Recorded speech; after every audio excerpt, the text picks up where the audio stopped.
Brought to you by TechnoSpark 20 series smartphones. I'm superhuman. बल्कि वो कांग्रेस को बदमाश और पाजी कहते थे।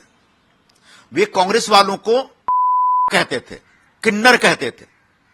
शिवसेना उबाठा की जो महिला सांसद हैं, उन्होंने कहा है एकनाथ शिंदे के बेटे के माथे पर लिखा होना चाहिए कि मेरा बाप गद्दार है। मैं उनको जवाब देना चाहता हूं कि गद्दारी तो दरअसल उबाठा ने की है, बल्कि वो कांग्रेस को बदमाश और पाजी कहते थे। वे कांग्रेस वालों को कहते थे, किन्नर कहते थे। बाला साहब कहते थे कि कांग्रेस के साथ जाने से पहले मैं शिवसेना बंद कर दूंगा। तो आदित्य ठाकरे के माथे पे लिखना चाहिए मेरा बाप महागद्दार है। देखिए, किसी की बदतमीजी का जवाब दिया गया है।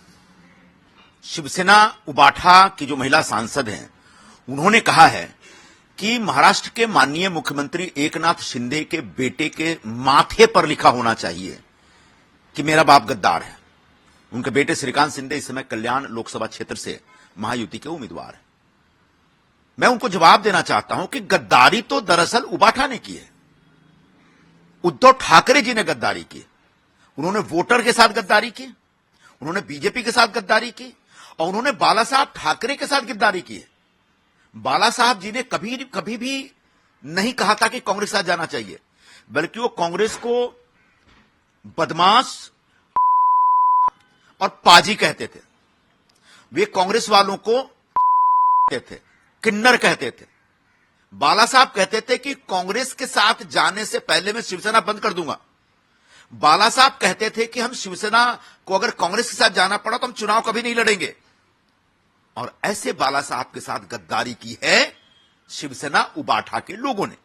और इसलिए मैंने कहा कि अगर श्रीकांत के माथे पे मेरा बाप गद्दार है लिखना है, तो आदित्य ठाकरे के माथे पे लिखना चाहिए मेरा बाप महागद्दार है, क्योंकि उन्होंने गद्दारी की है।